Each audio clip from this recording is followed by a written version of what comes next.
salam mesra, salam muhibah, salam KMK hebat, salam katakan pada KMK. Selamat bertemu kembali bersama saya, Cikgu Connie Laurenko, dalam subjek Kesusastraan Melayu Komunikatif STBM Semester 2 Sastra dan Pembangunan. Baiklah, pada hari ini kita akan belajar tentang aspek pembangunan insan di bawah tajuk 1.3 Jati Diri dengan memfokuskan perbincangan kepada teks Sulalatus Salatin Sejarah Melayu. Seperti biasa, sebelum kita pergi lebih lanjut, kita akan mengenali dahulu apa yang diertikan dengan jati diri. Dari segi konsepnya, jati diri merujuk kepada kepribadian unik, utuh dan istimewa dari segi adat, bahasa, budaya, dan agama yang menjadi teras dan lambang kepribadian seseorang individu atau bangsa. Setelah mengetahui definisi jati diri, sekarang kita lihat apakah kepentingan jati diri dalam konteks pembangunan insan. Pada hari ini, Cikgu akan menerangkan 6 kepentingan jati diri dalam konteks pembangunan insan. Sebenarnya dalam konteks pembangunan insan ada banyak kepentingan jati diri. Cuma pada hari ini, Cikgu hanya akan kemukakan 6. Yang pertama, berfungsi untuk meningkatkan martabat sosial seseorang insan. Kedua, untuk melahirkan insan yang berakhlak, amanah dan bertanggung jawab. Ketiga, untuk melahirkan insan yang dihormati dan disanjung tinggi. Keempat, melahirkan ataupun mendapat kepercayaan daripada orang lain. Kelima, untuk mendapat keredaan Allah. Dan yang keenam, untuk memperoleh ketenangan jiwa. Baiklah anak-anak murid sekalian, sekarang pula kita lihat analisis jati diri yang terdapat dalam teks Sulalatus Salatin. Antara nilai jati diri yang terdapat dalam teks Sulalatus Salatin Sejarah Melayu ialah menghormati guru, merendah diri, berpandangan jauh, bijaksana, setia, tabah, sanggup berkorban, tegas, berani, amanah, bersikap terbuka, adil, berdaulat, mementingkan ilmu agama, menepati janji, berbakti kepada raja, murah hati, insaf dan berbagai lagi nilai jati diri lain. Baiklah, sekarang yang pertama sekali kita cuba lihat apakah nilai jati diri yang terdapat pada golongan watak sultan.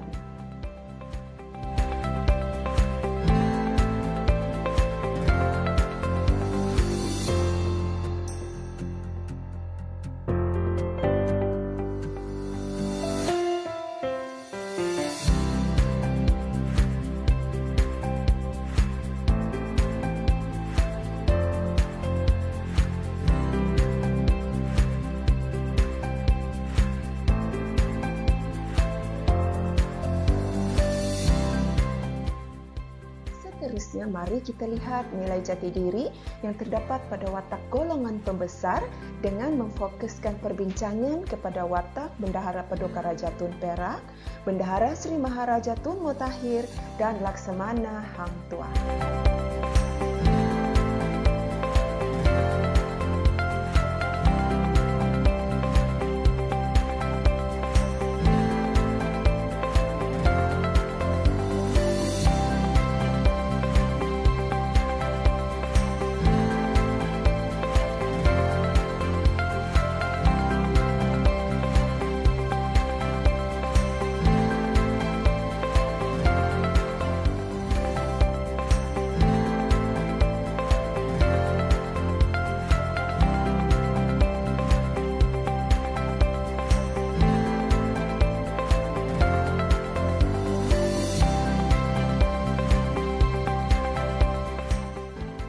Seterusnya kita lihat pula apakah jati diri yang terdapat pada watak golongan wanita dengan memfokuskan perbincangan kepada watak-watak wanita seperti Tun Fatimah, Tun Kudu, Tun Senaja, Wan Sri Benih dan juga Putri Gunung Ledang.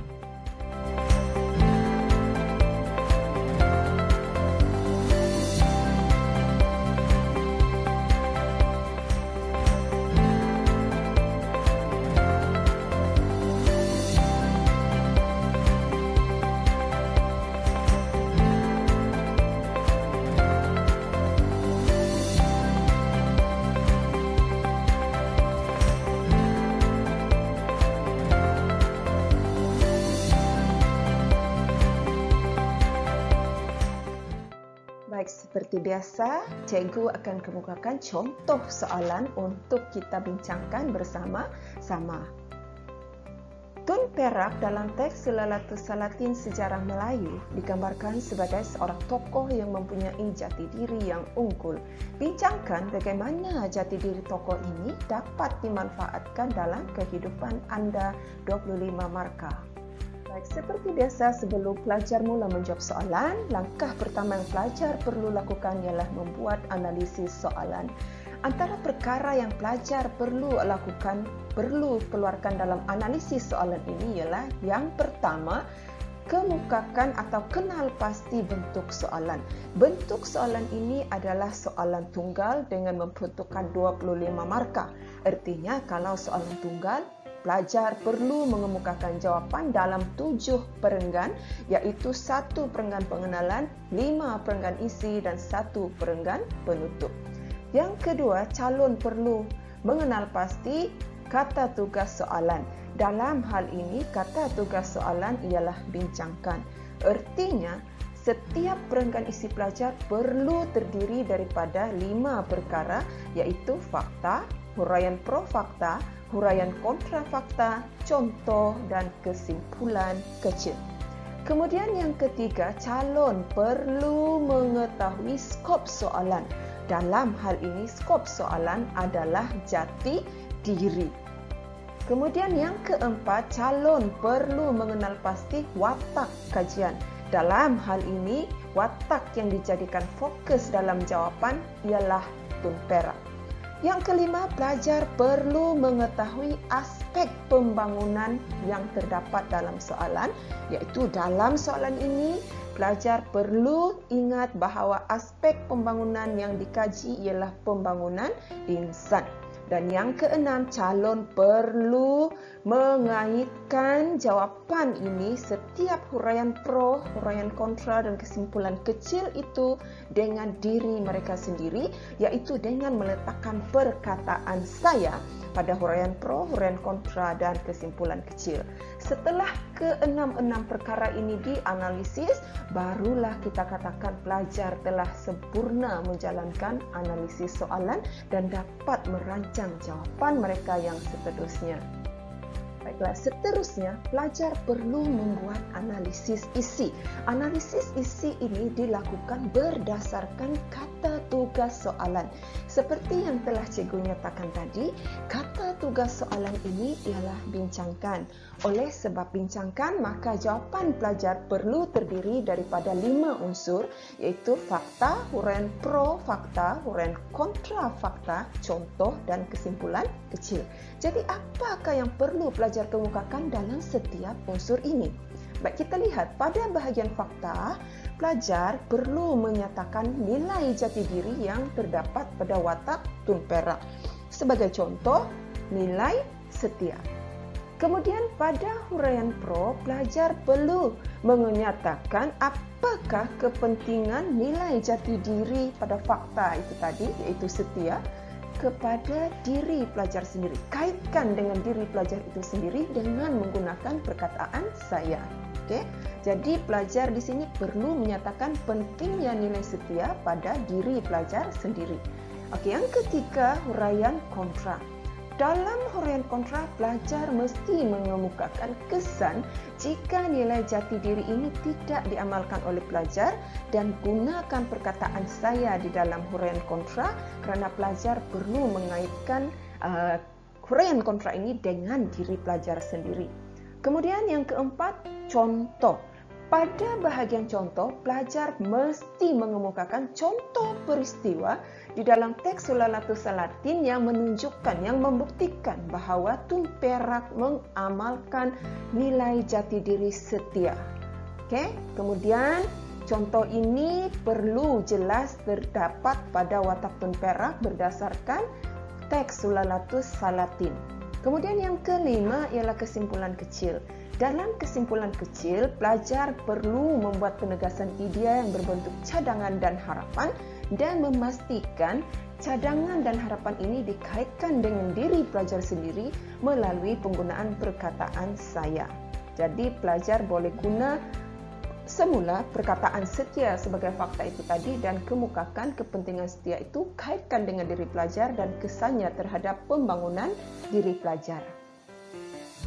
Baiklah, untuk lebih jelas, sekarang mari kita lihat kerangka jawapan bagi soalan ini. Okey, soalan ini soalan tunggal perlu terdiri daripada 7 perenggan. Pada perenggan pertama, kita akan kemukakan pengenalan yang terdiri daripada 3 ayat. Ayat pertama, definisi jati diri. Ayat kedua, latar belakang Tun Perak. Dan ayat ketiga, senarai isi. Kemudian pada perenggan yang kedua, ketiga, keempat, kelima dan keenam, ia berupakan senarai isi yang telah kita nyatakan tadi harus terdiri daripada fakta, huraian pro fakta, huraian kontra fakta, contoh dan kesimpulan kecil. Cuma di dalam kerangka ini, cikgu hanya akan kemukakan senarai isi. Untuk perincian isi ini pada setiap perenggan jawapan, kita akan lihat pada slide yang berikutnya. Baik, sekarang kita akan lihat apakah antara jati diri pada watak Tun Perak berdasarkan teks Solalatus Salatin. Yang pertama, setia. Yang kedua, bijaksana. Ketiga, merendah diri. Keempat, tegas. Kelima, ialah berbakti kepada raja. Kemudian pada bahagian penutup, pelajar boleh bina penutup yang terdiri daripada 2 ayat. Ayat pertama, rumusan isi. Ayat kedua, cadangan dan harapan yang dikaitkan dengan diri pelajar sendiri, iaitu tentang pembangunan insan. Baik, sekarang mari kita sama-sama lihat bagaimanakah cara mudah untuk membina pengenalan yang terdiri daripada 3 ayat dan memperoleh 3 markah. Seperti yang telah cikgu katakan tadi, ayat pengenalan yang terdiri daripada 3 ayat itu terdiri daripada ayat pertama tentang definisi konsep jati diri, ayat kedua tentang latar belakang watak Tun Perak, dan ayat ketiga tentang senarai isi. Baik, kita lihat ayat pertama, definisi jati diri. Jati diri merujuk kepada kepribadian unik, utuh dan istimewa dari segi adat, bahasa, budaya dan agama yang menjadi teras dan lambang kepribadian seseorang individu atau bangsa. Kemudian dari segi latar belakang Tun Perak, Tun Perak ialah anak kepada Bendahara Seriwak Raja dan pernah menjadi penghulu di Kelang sebelum menjadi Bendahara Melaka. Manakala ayat ketiga, senarai isi, antara jati diri pada watak Tun Perak ialah setia, bijaksana, berbakti kepada raja dan lain-lain. Memadai pelajar beri 3 nilai jati diri pada watak Tun Perak. Okey, para pelajar sekalian, di sini cikgu ingin kongsikan bagaimana caranya untuk kita membuat perenggan isi kita. Bagaimana caranya kita untuk menulis bahagian perenggan isi kita dengan berpandukan soalan itu tadi, iaitu yang kata tugasnya bincangkan. Baik, kita tahu kalau soalan itu kata tugasnya bincangkan, setiap perenggan isi kita haruslah terdiri daripada fakta, huraian pro fakta, huraian kontra fakta, contoh dan kesimpulan kecil. Baik, di sini cikgu turunkan satu perenggan isi, iaitu perenggan isi pertama cikgu. Okey, dan kalau pelajar lihat di sini cikgu gunakan 5 warna, berwarna hijau, merah jambu, jingga, putih dan biru.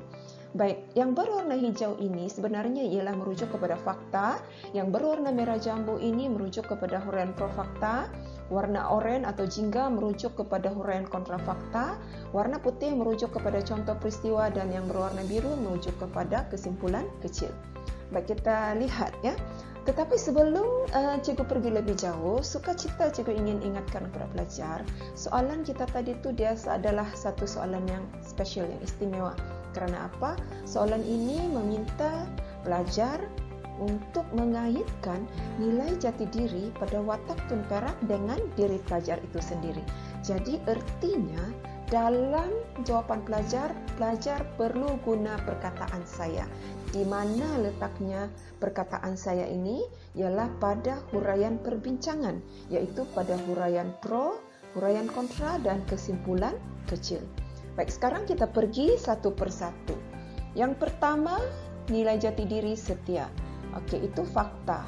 Huraian pro fakta untuk ini ialah setia penting untuk saya jadikan amalan agar menjadikan saya seorang insan yang teguh hati dan sanggup berkorban untuk orang lain. Huraian kontra, tanpanya pasti saya akan menjadi seorang yang mementingkan diri sendiri. Contoh peristiwa, Contohnya, Tun Perak memaparkan nilai setia, iaitu setia akan raja dengan tidak bertindak balas terhadap perbuatan Raja Muhammad yang membunuh putranya Tun Besar, malah melarang anak-anak buahnya yang ingin membalas perbuatan Raja Muhammad. Kesimpulan kecilnya, jelaslah nilai setia penting saya amalkan agar menjadikan saya seorang insan yang disanjung tinggi. Baik, di sini cikgu ingin bawa perhatian pelajar bahawa kita akan meletakkan perkataan saya itu pada huraian pro, kaitkan dengan pembinaan diri insan, guna juga perkataan insan. Kemudian perkataan saya ini juga akan wajib digunakan oleh calon dalam bahagian ayat huraian kontra fakta. Dan sekali lagi, perkataan saya ini dan insan ini akan digunakan dalam ayat kesimpulan kecil.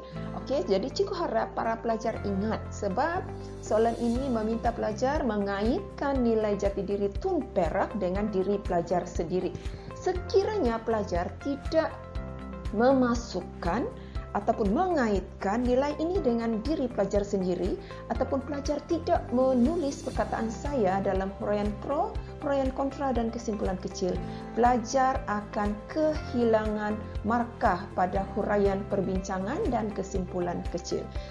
Pelajar hanya akan mendapat markah pada bahagian fakta dan contoh. Jadi daripada 4 markah yang diberikan untuk setiap perenggan isi, pelajar hanya memperoleh markah pada bahagian fakta dan contoh. Itu pun sekiranya contoh itu betul. Jadi pelajar tolong ingat baik-baik, sekiranya soalan itu soalan yang meminta pelajar mengaitkan fakta dengan diri pelajar, pastikan pelajar guna perkataan saya dalam huraian perbincangan, iaitu pada huraian pro dan huraian kontra, dan juga pada kesimpulan kecil.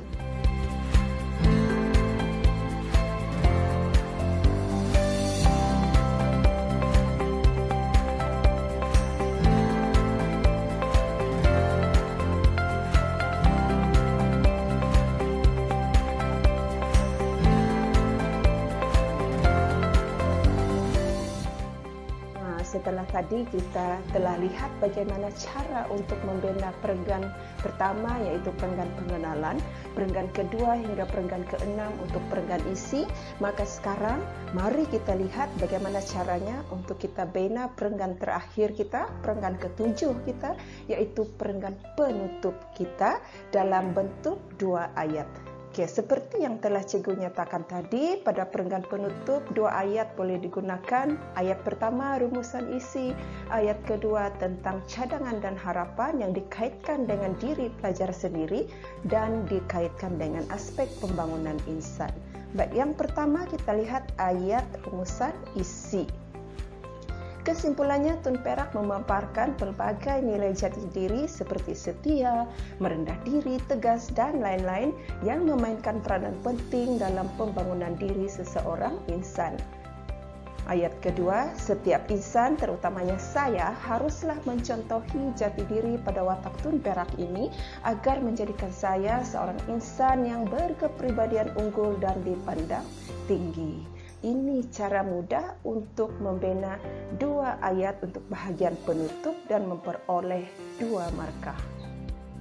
Nah, anak-anak murid sekalian, dengan ini maka sampai di sini sahaja dahulu sesi perkongsian daripada Cikgu Koni pada hari ini, dan sekian sahaja dulu. Semoga harapan Cikgu melalui perkongsian ini pelajar akan memperoleh serba sedikit input dan manfaat yang dapat digunakan oleh pelajar dalam misi mengejar A untuk KMK. Sebelum berpisah, seperti biasa, Cikgu Koni ingin mengajak anak-anak murid sekalian supaya sama-sama melafazkan ikrar pada diri sendiri untuk menggapai A untuk KMK. Ayo kita katakan A untuk KMK, A untuk KMK, A untuk KMK. Katakan A pada KMK, katakan A pada KMK, katakan A pada KMK. Sekian saja dahulu untuk hari ini. Semoga kita akan berjumpa lagi di lain ruang dan di lain waktu. Sekian, terima kasih dan jumpa lagi. Bye-bye.